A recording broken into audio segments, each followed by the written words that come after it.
The birth of Jesus brings Hope. Hope. Hope. Hope. Hope. Hope. Hope.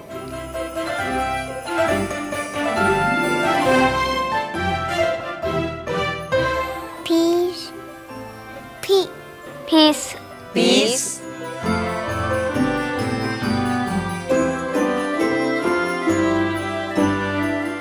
Joy.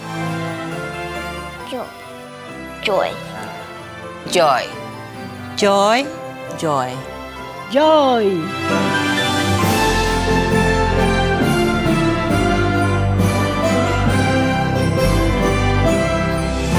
Love. Love. Love. Love. Love. Love. Love.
seperti emas, kemenyan dan mur, biar hidupku berkenan padamu. Seperti palungan,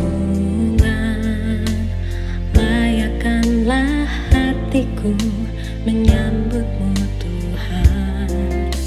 Seperti emas, kemenyan dan mur, biar hidupku berkenan padamu. Sebab Natal tak akan berarti tanpa kasih-Mu. Lahir di hatiku hanya bersama-Mu, Yesus, ku rasakan selalu.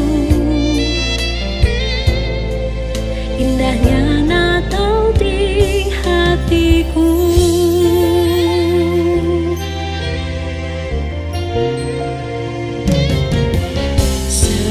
Seperti palungan, layakkanlah hatiku menyambutmu Tuhan. Seperti emas, kemenyan dan mur, biar hidupku berkenan padamu. Sebab Natal tak akan berarti tanpa kasih-Mu. Lahir di hatiku hanya bersama-Mu, Yesus, ku rasakan selalu. Indahnya Natal di hatiku.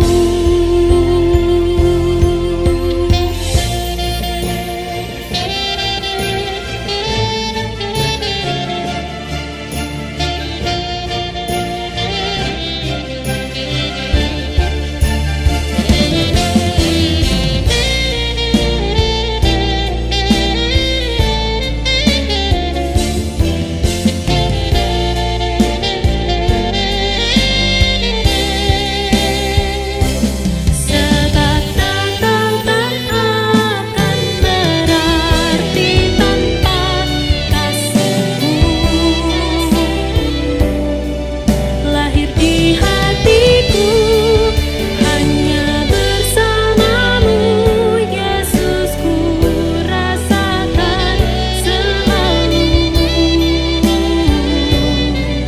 Indahnya Natal di hati. Sebab Natal tak akan berarti tanpa kasih-Mu. Lahir di hatiku hanya bersama-Mu, Yesus, ku rasakan selalu. Indahnya Natal di hatiku. Indahnya Natal di hatiku.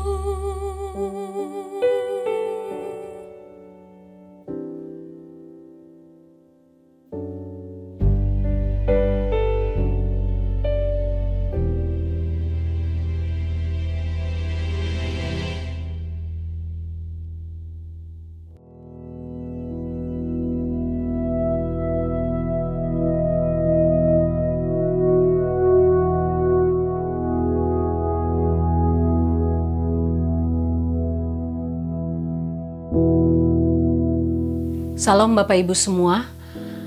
Kita bersyukur kita sampai kepada bulan Desember tahun 2021 dan ini anugerah yang besar kalau kita masih bisa hidup dan menikmati kasih Tuhan sampai hari ini 5 Desember 2021. Sepanjang bulan Desember kita akan belajar seri baru.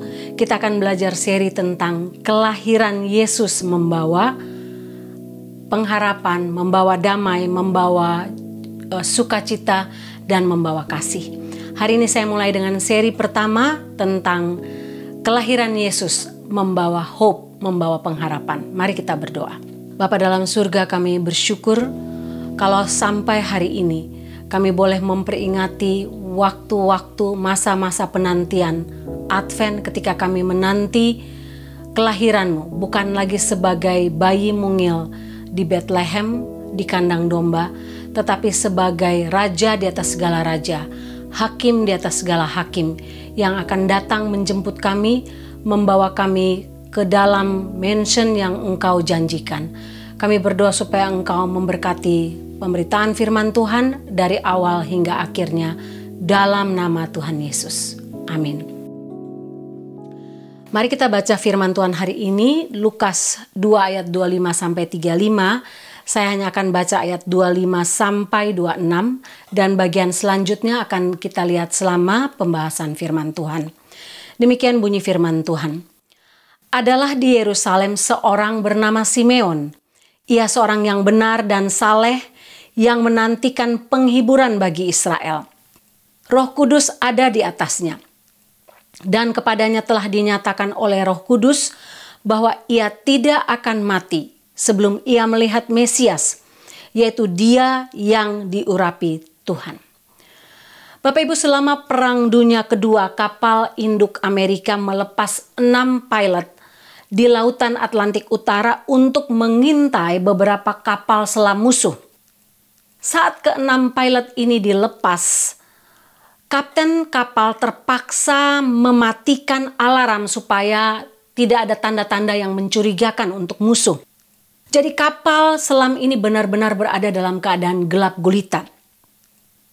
Ketika 6 pilot ini mencoba untuk kembali ke kapal, mereka tidak dapat melihat dan menemukan kapal itu karena sangat-sangat gelap. Mereka mengirimkan signal, mereka katakan, tolong kasih cahaya, kami mau pulang. Operator radio kapal itu menjawab dengan pesan, mati lampu, blackout. Kami tidak dapat memberi kamu cahaya. Sehingga 6 pilot ini secara bergantian mengirimkan pesan yang sama. Tapi akhirnya mereka putus asa. Mengapa Bapak Ibu? Karena jawaban operator kapal selam ini tetap sama. Blackout, mati lampu. Kami tidak dapat memberi kamu cahaya. Karena mereka berenam tidak dapat melihat posisi kapal dalam kegelapan di tengah lautan Atlantik Utara, maka ke-6 pilot ini mati dalam kegelapan lautan Atlantik dan dalam suhu air yang sangat dingin. Bapak Ibu, kisah ini sangat menyedihkan, tapi sekaligus mengingatkan saya akan kisah kelahiran Yesus. Kisah sebelum Tuhan Yesus lahir, ketika dunia ini sangat gelap, dunia ini sangat dingin, tidak ada kasih, dunia ini tidak ada cahaya pengharapan sama sekali. Tetapi kelahiran Kristus mengubah semuanya. Sedikit latar belakang dari Lukas pasal 2 ayat 25-35 yang kita baca hari ini. Setelah Yesus berumur 40 hari, Maria dan Yusuf membawa bayi Yesus ke Bait Allah di Yerusalem sesuai dengan hukum Musa untuk mempersembahkan korban bakaran untuk anak mereka yang pertama, anak sulung mereka. Ini merupakan hal yang lazim yang dilakukan oleh para orang tua di Israel ketika anak pertamanya berumur 40 hari. Tentu kedatangan atau kehadiran Maria dan Yusuf di Bait Allah tidak berarti untuk orang lain. Mereka adalah pasangan biasa, pasangan bukan yang berasal dari keluarga yang terkenal, keluarga kaya raya, atau keluarga imam. Tidak, mereka orang biasa. Yusuf hanya seorang tukang kayu dengan istrinya yang masih sangat muda. Bahkan bayi Yesus pun tidak memakai halo. Bapak Ibu tahu halo itu lingkaran putih seperti yang ada di gambar-gambar Tuhan Yesus. Tidak ada lingkaran halo di kepala bayi Yesus. Tapi menarik, dalam kisah ini semua orang tidak mengenal, tidak mengetahui, tidak menyadari bahwa Mesias yang mereka nanti-nantikan berada dalam bait suci hari itu. Hanya satu orang. Siapa dia? Simeon. Bapak Ibu, Simeon adalah seorang laki-laki tua yang menyambut bayi Yesus dengan wajah bersinar-sinar, dengan kegembiraan yang luar biasa, dia mendatangi pasangan Maria dan Yusuf dan meminta bayi Yesus, menggendongnya dan memandang ke surga dan berseru, ayat 29, "Sekarang Tuhan, biarkanlah hamba-Mu ini pergi dalam damai sejahtera, sesuai dengan firman-Mu, sebab mataku telah melihat keselamatan yang daripada-Mu." Ayat 31, "Yang telah Engkau sediakan di hadapan segala bangsa, yaitu terang yang menjadi penyataan bagi bangsa-bangsa lain dan menjadi kemuliaan bagi umat-Mu Israel." Bapak Ibu, Tuhan Yesus datang membawa berita yang luar biasa. Kelahiran Tuhan Yesus menjadi titik balik pengharapan manusia bagi mereka yang tidak punya harapan, bagi mereka yang hidup dalam gelap, bagi mereka yang hidup dalam kedinginan hati tanpa kasih. Sehingga ada dua hal yang saya ingin kita belajar dari peristiwa kisah Simeon ini. Yang pertama adalah bagaimana kita dapat melihat pengharapan dengan mata iman. Bapak Ibu, sekali lagi, siapa Simeon? Nama Simeon ini hanya muncul satu kali dalam Perjanjian Baru, satu kali dalam seluruh Alkitab Perjanjian Lama dan Perjanjian Baru, dan tidak pernah disebutkan lagi. Dan penjelasan satu-satunya tentang Simeon hanya ada dalam Lukas pasal 2 ini. Silsilahnya, siapa nenek moyangnya, siapa istrinya, siapa anak cucunya, tidak pernah dijelaskan tentang siapa dia, sehingga tidak ada yang mengetahuinya. Tapi Lukas menuliskan bahwa Simeon adalah seorang yang benar dan saleh. Kita baca ayat 25-27 tadi dijelaskan siapa Simeon. Adalah di Yerusalem seorang bernama Simeon. Ia seorang yang benar dan saleh yang menantikan penghiburan bagi Israel. Roh Kudus ada di atasnya, dan kepadanya telah dinyatakan oleh Roh Kudus bahwa ia tidak akan mati sebelum ia melihat Mesias, yaitu Dia yang diurapi Tuhan. Ia datang ke bait Allah oleh Roh Kudus. Bapak Ibu lihat ada beberapa fakta dalam ayat 25 sampai ayat 27. Yang pertama, nama orang ini Simeon. Yang kedua, dia orang yang hidup benar dan saleh. Yang ketiga, dia sedang menantikan penghiburan bagi Israel seperti orang Israel lainnya. Yang keempat, Roh Kudus ada di atas dia, di dalam hidup dia. Dan dia mendapat penyataan Roh Kudus bahwa dia harus datang ke bait Allah dan dia tidak akan mati sebelum dia menerima pengharapan itu, terang itu, Juru Selamat dan Mesias yang dijanjikan.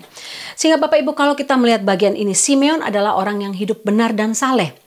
Ini kata yang sama yang dipakai untuk menggambarkan kesalehan Ayub. Ayub hidup di tengah orang-orang yang tidak takut Tuhan, tapi Ayub hidup saleh. Kesalehan Simeon ini ditunjukkan dengan dia menanti dengan iman. Dia menanti dengan pengharapan, dengan mata iman, dengan kesabaran, dengan pengharapan yang tidak putus berhenti sampai hari tuanya. Menanti datangnya penghiburan bagi Israel. Saat itu bangsa Israel sedang dalam kondisi paling menyedihkan Bapak Ibu. Karena apa? Mereka menjadi bangsa jajahan, bangsa Romawi. Bangsa Romawi yang terkenal sangat galak, sangat jahat, sangat tidak berperi kemanusiaan. Sangat kejam. Mereka juga hidup tanpa raja pada waktu itu, tanpa nabi, tanpa kehadiran Roh Allah seperti dulu lagi. Dan kondisi ini membuat bangsa Israel berada dalam keadaan hopeless, berada dalam keadaan putus asa. Tapi tidak demikian dengan Simeon. Dia adalah salah satu orang dari sekian orang mungkin yang hidup pada masa itu, yang hidup dalam iman. Walaupun keadaan Israel sedang gelap dan menyedihkan, Simeon tetap punya harapan. Dia tetap setia menanti Mesias terang dunia itu. Dan Roh Kudus sendiri menyatakan kepada Simeon bahwa dia tidak akan mati sampai matanya sendiri melihat, memegang, dan merasakan, menggendong bayi Yesus, Sang Mesias itu. Itulah sebabnya membuat Simeon hidup dalam pengharapan tanpa lelah. Sampai hari tuanya dia tetap setia menanti. Bapak Ibu, Simeon datang ke bait Allah juga bukan tanpa alasan. Dia datang ke bait Allah hari itu ketika bayi Yesus berumur 40 hari atas perintah Roh Kudus. Kedatangan dia ke bait Allah itu bukan kebetulan. Roh Kudus sendiri pun datang menunjukkan kepada dia yang mana orang tuanya, yang mana Yusuf dan Maria, yang mana itu bayi Yesus. Sehingga dia datang kepada alamat yang tepat, kepada orang tua yang tepat, kepada bayi yang dinanti-nantikan sepanjang umurnya. Simeon tidak mengandalkan kekuatannya sendiri dan merasa sok tahu. Dia juga tidak menanti atau mencari anak raja, anak pembesar, anak imam atau anak Sanhedrin. Tidak. Tapi Simeon datang kepada alamat yang tepat berdasarkan pengarahan dari Roh Kudus sendiri. Simeon datang dengan mata iman, sebagaimana dia menunggu sekian lama dalam pengharapan dengan mata iman untuk melihat terang dunia itu, melihat penghiburan bagi Israel. Sehingga ketika hari itu Simeon datang dalam bait Allah menunggu Mesias, dia tidak datang dengan sia-sia karena Roh Kuduslah yang mengarahkannya. Simeon pada akhirnya bisa melihat bahwa apa yang dikatakan oleh Roh Kudus kepadanya benar-benar terjadi. Dia benar-benar melihat bayi Yesus itu, memegangnya, menggendongnya, sampai dia mengatakan, Tuhan, sekarang kalau kamu mau ambil aku, ambil saja, karena aku sudah melihat penghiburan itu datang. Bapak Ibu, semua orang lain dalam ruangan itu, dalam bait Allah, tidak dapat melihat pengharapan itu. Mereka tidak dapat melihat penghiburan, terang itu, Mesias itu, tidak bisa. Karena mereka sedang hidup tanpa mata iman. Mereka tidak sedang menantikan seperti cara Simeon menantikan dengan mata iman, dengan penuh pengharapan yang luar biasa. Sehingga ketika tidak ada seorang pun dapat melihatnya, hanya Simeon yang dapat melihatnya.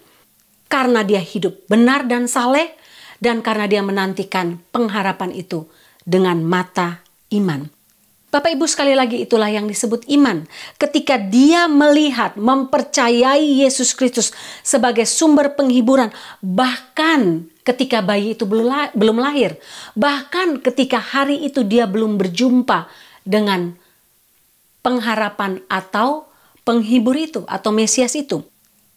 Bapak Ibu, dalam hidup kita tiap-tiap hari kadangkala atau banyak kali kita diperhadapkan dengan masalah, dengan problem, dengan tekanan hidup yang besar.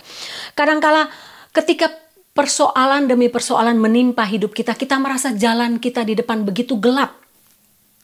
Tidak ada harapan, tidak ada titik terang di sana, tidak ada penghiburan di sana. Tidak ada cahaya sama sekali. Masalah kita bukan saja berat, tapi mungkin sangat-sangat berat. Datang bertubi-tubi. Sehingga kadang-kadang kita berada dalam keputusasaan secara mental, secara spiritual. Tapi firman Tuhan hari ini, poin pertama tadi, menanti pengharapan dengan mata iman, menunjukkan kepada kita untuk melakukan satu hal penting. Yaitu apa? Berdoalah. Berdoalah agar Tuhan memberi kita pengharapan di masa Natal ini. Bukan saja di masa Natal ini, tapi untuk seterusnya dalam hidup kita. Hidup dengan spirit Natal, yaitu dengan pengharapan. Ketika orang lain hidup gelap dan tidak punya pengharapan, kita punya pengharapan. Hidup dengan mata iman, karena hanya mata iman yang membuat kita mampu melihat, menembus kegelapan malam, menembus kegelapan semua persoalan kita. Seberapa pekatnya, seberapa kabut besarnya itu persoalan dan pergumulan kita. Tuhan sendiri, Roh Kudus sendiri yang akan membukakan mata rohani kita untuk menanti dengan pengharapan, menanti dengan mata iman. Sehingga walaupun kita tidak bisa melihat yang ada di depan sekarang, tapi kita bisa melihat apa yang sedang Tuhan sediakan untuk kita nanti. Berdoalah supaya Roh Kudus menolong kita untuk tetap hidup saleh dan benar. Karena kesalehan dan hidup benar menolong kita untuk bisa melihat kebenaran ketika orang lain tertutup mata mereka oleh kabut kejahatan dunia ini.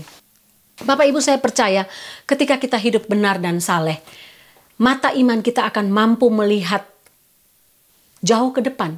Walaupun yang di depan sekarang adalah hanyalah kegelapan, masalah, problem, dan beban-beban berat yang ada. Tahun 1952, seorang perenang yang terkenal bernama Florence Chadwick, dia mencoba berenang dari pantai di California, dari Catalina Island ke California Coastline, jaraknya 50 km jauhnya. Berenang jarak jauh ini bukan hal baru untuk Florence, karena dia adalah wanita pertama di dunia yang berenang di Selat Inggris secara bolak-balik. Tapi hari itu ketika dia berenang, hari itu airnya sangat dingin. Bukan sangat dingin saja, tapi kabut sangat tebal sehingga hampir-hampir dia pun tidak dapat melihat perahu penyelamat yang berjalan di sebelah dia. Saking tebalnya kabut. Ketika dia sudah berenang 15 jam lamanya, dia meminta untuk keluar dari air. Waktu dia keluar dari air dan naik ke perahu, dia tahu bahwa dia sebenarnya hanya butuh 1 kilometer lagi untuk sampai ke tepi pantai. Dia sudah berenang sejauh 49 kilometer, tapi dia berpikir karena dia tidak dapat melihat tepi pantai karena kabut itu, dia pikir masih jauh sehingga dia menyerah, dia naik ke atas kapal penyelamat. Bapak Ibu, sehingga waktu dia ditanya, kenapa kamu berhenti ketika hanya tinggal 1 kilometer lagi, kamu sampai di tepian? Dia katakan, saya tidak ingin membuat alasan untuk kegagalan saya kali ini. Tapi kabut tebal menghalangi mata saya untuk melihat ke pantai. Sehingga saya kehilangan pengharapan saya. Bapak Ibu, 2 bulan kemudian dia mencoba lagi jalur yang sama, jarak yang sama, situasi yang sama. Tapi bedanya hanya satu, minus kabut tebal. Dia berhasil membuat rekor kecepatan baru dan itulah Bapak Ibu sama halnya yang terjadi dalam hidup kita. Ketika kita melihat pergumulan-pergumulan kita, beban kita yang berat dan kita tidak punya mata iman, kita ditutup oleh kabut gelap yang membuat kita tidak mampu untuk melihat pengharapan di depan sana. Kita hidup tidak mampu untuk melihat apa yang Tuhan janjikan di depan sana, terang yang Tuhan janjikan. Tapi kalau kita hidup dalam kesalehan dan kebenaran, percayalah Tuhan akan memberikan pengharapan. Kita bisa melihat semua pergumulan hidup kita, kegelapan hidup kita dengan mata iman dan percaya bahwa ada terang di balik sana. Yang kedua Bapak Ibu, bagian yang kedua kita belajar dari kisah tentang Simeon ini adalah Simeon belajar bahwa Yesus Kristus merupakan sumber pengharapan satu-satunya bagi Simeon, tapi juga bagi kita semua. Yesus Kristus merupakan sumber pengharapan kita satu-satunya dan tidak ada yang lain. Bapak Ibu, mengapa Simeon mampu bertahan sampai hari tuanya? Sampai dia menanti datangnya Mesias, sang penghibur itu, sang juru selamat itu. Sampai dia menanti janji Roh Kudus bagi dia tergenapi. Karena Simeon tahu bahwa Allah yang dia sembah, Allah Yahweh, Allah dalam Yesus Kristus adalah Allah yang tidak pernah ingkar janji. Dia bukan saja tidak pernah ingkar janji, tapi Yesus merupakan janji. Yesus adalah penggenapan dari janji-janji Allah. Karena itu dia menanti dengan penuh pengharapan. Atau dengan kata lain, Yesus merupakan penggenapan janji Allah dan Allah tidak mungkin ingkar janji. Allah tidak pernah gagal dalam menepati janjinya. Itulah yang menyebabkan Yesus Kristus menjadi satu-satunya sumber pengharapan bagi Simeon dan bagi kita. Tiap hari dia menghabiskan waktunya untuk mempelajari kebenaran firman Tuhan, mempelajari nubuatan tentang kedatangan Mesias, dan Allah membuktikan kepada Simeon bahwa pengharapannya kepada dia tidak sia-sia. Allah benar-benar menggenapi janji tentang Yesus Kristus. Bapak Ibu, dalam buku The Case for Christmas yang ditulis oleh Lee Strobel, dia menunjukkan bagaimana Allah menggenapi janji dan nubuatan dalam seluruh perjanjian lama tentang kedatangan Yesus Kristus. Banyak sains dan orang ateis menggunakan argumen-argumen yang mengatakan bahwa nubuatan-nubuatan itu terjadi secara kebetulan. Itu kebetulan saja, tidak mungkin bisa terjadi demikian. Demi menyangkal keabsahan janji Allah yang luar biasa, demi menyangkal bahwa janji Allah itu sah dan bisa digenapi dengan sempurna. Lee Strobel mengatakan bahwa seorang ahli matematika bernama Peter Stoner memperkirakan kemungkinan untuk Yesus bisa menggenapi 48 nubuat tentang kedatangannya. Peluangnya hanya 1:13 triliun. Bapak Ibu bayangkan jumlah yang sangat besar. 1:13 triliun. Peter Stoner menulis hal ini dalam bukunya yang berjudul Science Speaks. Kalau Bapak Ibu baca, buku ini sangat luar biasa. Intinya, buku ini untuk membuktikan bahwa janji Tuhan dapat dipercaya, bahkan secara sains, bahkan secara matematika. Ketika Simeon mendengar perintah Roh Kudus untuk dia datang hari itu ke Bait Allah di Yerusalem, dan ketika Roh Kudus sendiri menunjukkan kepada dia yang mana pasangan Yusuf dan Maria, yang mana bayi Yesus, Simeon tahu bahwa kehadiran bayi Yesus menjadi bukti nyata bahwa rencana Allah tidak dapat gagal. Walaupun rencana keajaiban Allah ini dibuat sedemikian rupa oleh Allah sendiri, dan iblis berusaha sedemikian rupa sejak dari awal, sejak dari Kejadian pasal 3 untuk menggagalkan rencana Allah. Rencana Allah tidak bisa digagalkan. Mulai dari membawa hampir semua manusia yang hidup pada masa Nuh hidup dalam kebejatan. Tidak ada seorang pun yang hidup saleh kecuali Nuh dan keluarganya. Sampai akhirnya Allah menghabiskan seluruh isi dunia. Dan yang tinggal hanya Nuh dan keluarganya. Lihat, rencana Allah tidak dapat gagal. Rencana Allah tetap berjalan dengan Nuh dan keluarganya yang meneruskan janji Allah untuk digenapi. Sampai kepada Abraham. Iblis juga berusaha untuk membuat Abraham gagal. Dengan cara apa? Abraham putus asa dalam penantian anak yang dijanjikan, sehingga dia harus mengambil Hagar. Tapi janji Allah juga tidak dapat gagal, walaupun Abraham gagal. Bapak Ibu, Herodes ketika Tuhan Yesus lahir, Yusuf memilih untuk taat. Iblis berusaha untuk membuat dia tidak taat untuk menikahi Maria, tapi Yusuf memilih untuk taat. Maria ketika dia mendapati dirinya hamil di luar pertunangannya, bukan dari suaminya, Maria memilih untuk taat dan tidak mengaborsi bayinya. Iblis tidak berhasil membuat Maria untuk gagal dalam menggenapi rencana Allah. Herodes dikirim oleh iblis sendiri untuk membunuh semua bayi laki-laki berusia 2 tahun ke bawah supaya bayi Yesus juga mati. Tapi iblis pun gagal karena Herodes tidak berhasil untuk membunuh bayi Yesus. Bapak Ibu, paling tidak ada 7 hal besar dari 48 nubuatan janji Allah yang digenapi secara detil, secara seksama dalam kelahiran Yesus Kristus. Ada 48 tapi saya cuma catat 7. Apa saja itu Bapak Ibu? Yang pertama, dia akan datang dari bangsa Israel. Mesias itu akan datang dari bangsa Israel. Bapak Ibu, ada berapa banyak orang lahir dari keturunan orang Israel, dari bangsa ini? Ada jutaan. Yang kedua, dia akan datang dari suku Yehuda, makin menyempit. Banyak orang lahir dari suku Yehuda. Yang ketiga, dia akan datang dari keturunan Daud, makin sedikit lagi yang lahir dari keturunan Daud, yang kerajaannya tidak akan berakhir.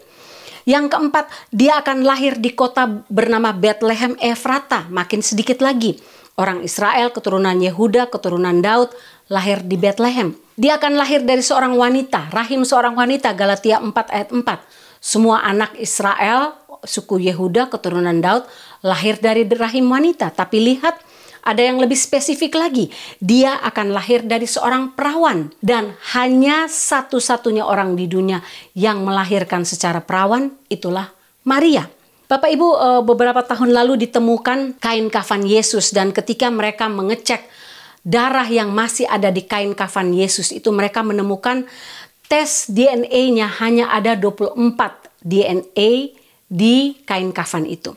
Bapak Ibu tahu tiap manusia punya DNA itu ada 46, 23 dari ayah dan 23 dari ibu.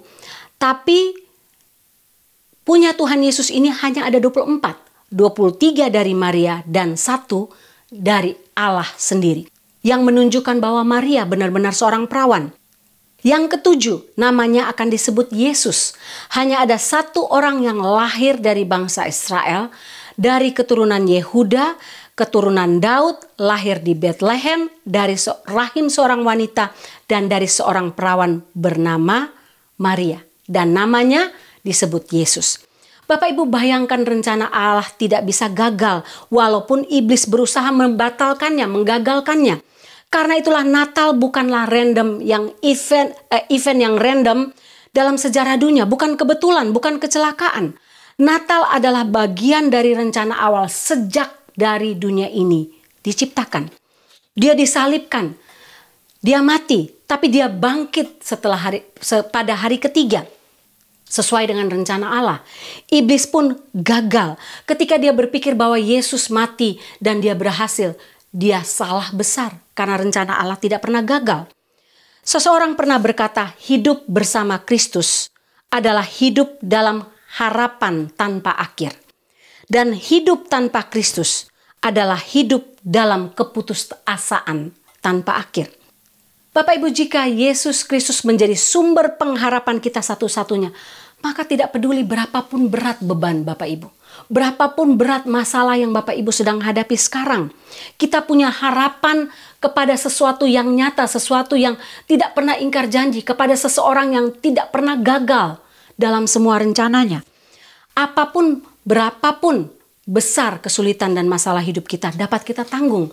Jika kita punya pengharapan satu-satunya, kita letakkan bukan pada dunia ini, tapi pada Yesus Kristus. Selama Perang Dunia Kedua, beberapa tahanan Amerika di kamp konsentrasi Jerman diam-diam menerima kabar tentang kemenangan sekutu 3 hari sebelum Jerman mendengarnya. Sebelum Jerman mendengarnya, para tentara ini yang ditahan di kamp konsentrasi Jerman sudah mendengar berita ini. Sehingga selama 3 hari itu Bapak Ibu, keadaan mereka tidak berbeda. Mereka tetap mengalami penderitaan yang sama, kesulitan yang sama, masalah yang sama, mereka disiksa seperti hari-hari sebelumnya. Tapi sikap mereka berubah secara drastis. Mengapa Bapak Ibu? Karena berita itu datang menimbulkan gelombang pengharapan yang menyebar di antara para tahanan. Kemenangan dan kebebasan mereka terjamin. Mereka dapat bertahan selama 3 hari terakhir karena mereka memiliki harapan. Sama dengan kita Bapak Ibu. Apa masalah yang terberat untuk Bapak Ibu sekarang? Masalah di kantor kah? Masalah pekerjaan kah? Masalah penyakit yang sulit dan tidak dapat disembuhkan? Ataukah masalah kedukaan karena kita kehilangan orang yang kita kasihi? Atau Bapak Ibu sedang mengalami tekanan yang berat dari suami, istri, dari anak, dari orang tua, dari teman kerja dan sebagainya. Apapun beban Bapak Ibu sekarang, ingatlah bahwa jika kita memiliki atau menaruh pengharapan kita kepada Yesus Kristus sebagai satu-satunya sumber pengharapan kita, bayi Natal yang sudah lahir 2000 tahun yang lalu itu, maka hidup kita tidak akan sia-sia. Kita punya cahaya terang di depan sana. Walaupun kita tidak dapat melihat karena ada kabut gelap di depan sana. Kita tidak akan pernah kecewa. Salah satu him lagu Natal favorit saya adalah O Little Town of Bethlehem. Lagu ini ditulis oleh Philip Brooks yang berasal dari Boston. Dia datang ke Alexandria pada tahun 1856 untuk menghadiri atau sekolah di seminari teologi di Virginia. Brooks ini mengalami ketegangan yang luar biasa dari utara ke selatan karena dia punya satu beban yang berat dalam hati dia. Nah, setelah lulus dari VTS ini, dia bertugas di Philadelphia dan dia berbicara keras tentang perbudakan. Dia menentang perbudakan karena itu sesuatu yang ada dalam hati dia. Setelah Perang Saudara berakhir tahun 1845, Brooks pergi ke Israel untuk mengunjungi Tanah Suci. Dan dia pergi secara khusus untuk melihat kota Bethlehem, tempat kelahiran Tuhan Yesus. Ketika dia pulang kembali ke Philadelphia, dia menulis syair lagu untuk him ini, untuk lagu O Little Town of Bethlehem, untuk anak-anak sekolah minggunya. Bapak Ibu coba lihat lirik lagu yang ditulis oleh Brooks ini. Dia menuliskan bahwa hanya dalam Kristus ada pengharapan. Hai kota mungil Bethlehem, betapa kau senyap. Bintang di langit cemerlang melihat kau lelap. Namun di lorong gelapmu bersinar terang baka. Harapanmu dan doamu kini terkabulah. Bahasa Inggrisnya sangat menarik. O little town of Bethlehem, how still we see thee lie. Above thy deep and dreamless sleep, the silent stars go by. Yet in the dark streets shineth the everlasting light. The hopes and fears of all the years are met in thee tonight. Bapak Ibu, apa beban Bapak Ibu sekarang? Seberat apapun itu, ingatlah bahwa jika kita memiliki pengharapan dengan mata iman, kita akan bisa melewatinya. Jika kita memiliki Yesus Kristus sebagai satu-satunya sumber pengharapan kita akan melihat jalan keluar. Kita akan melihat terang. Tetap hidup dengan benar dan saleh seperti yang diteladankan oleh Simeon. Karena hiduplah dengan kebenaran dan kesalehan di tengah-tengah dunia yang jahat ini. Hiduplah dengan benar dan saleh seperti hari ini adalah hari terakhir hidup kita. Tapi tetap hidup dengan pengharapan dengan mata iman. Seolah-olah kita masih hidup 100 tahun lagi. Dunia ini tidak menjanjikan bagi kita pengharapan sejati. Hanya pengharapan yang semu. Sama dengan Simeon, mata iman saya mengarah tiap hari. Menanti dalam pengharapan bahwa bayi Yesus itu akan datang segera. Bukan sebagai bayi lagi. Bukan bagi seseorang yang akan mati di atas kayu salib. Tapi akan datang sebagai raja di atas segala raja. Tuhan di atas segala Tuhan. Hakim di atas segala hakim.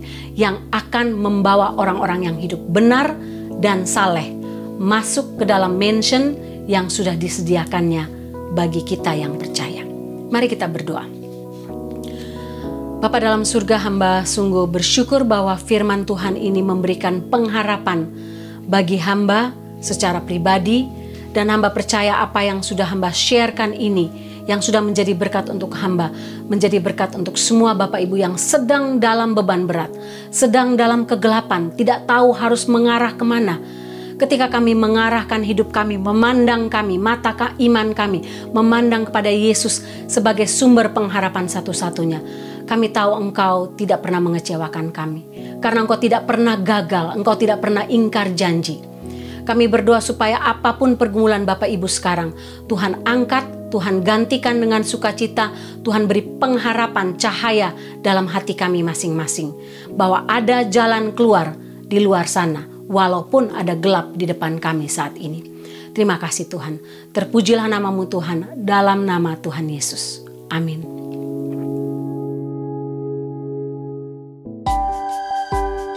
Bapak Ibu semua, saya berdoa supaya kebenaran firman Tuhan dan jalannya ibadah hari ini memberkati kita semua.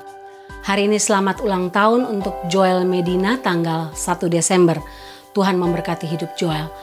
Kita akan mengakhiri ibadah kita. Bapak Ibu, arahkanlah hatimu kepada Tuhan dan terimalah berkat Tuhan.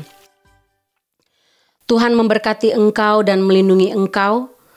Tuhan menyinari engkau dengan wajah-Nya dan memberi engkau kasih karunia. Tuhan menghadapkan wajah-Nya kepadamu dan memberi engkau damai sejahtera. Amin. Seperti palungan, layakkanlah hatiku menyambut-Mu Tuhan. Seperti emas kemenyan dan mur, biar hidupku berkenan padamu. Seperti palungan, layakkanlah hatiku menyambut-Mu Tuhan. Seperti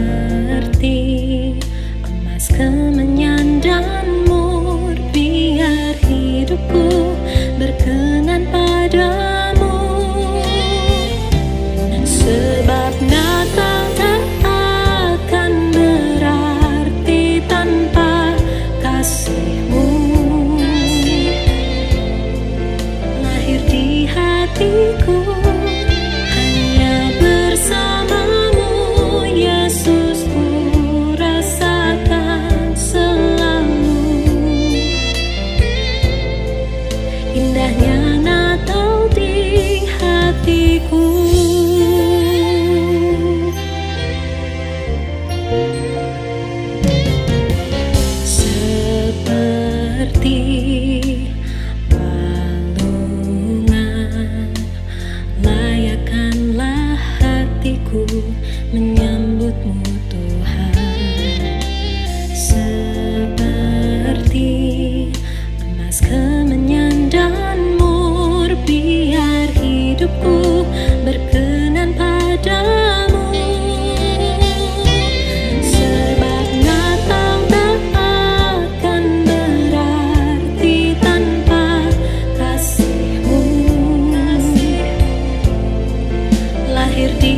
hatiku.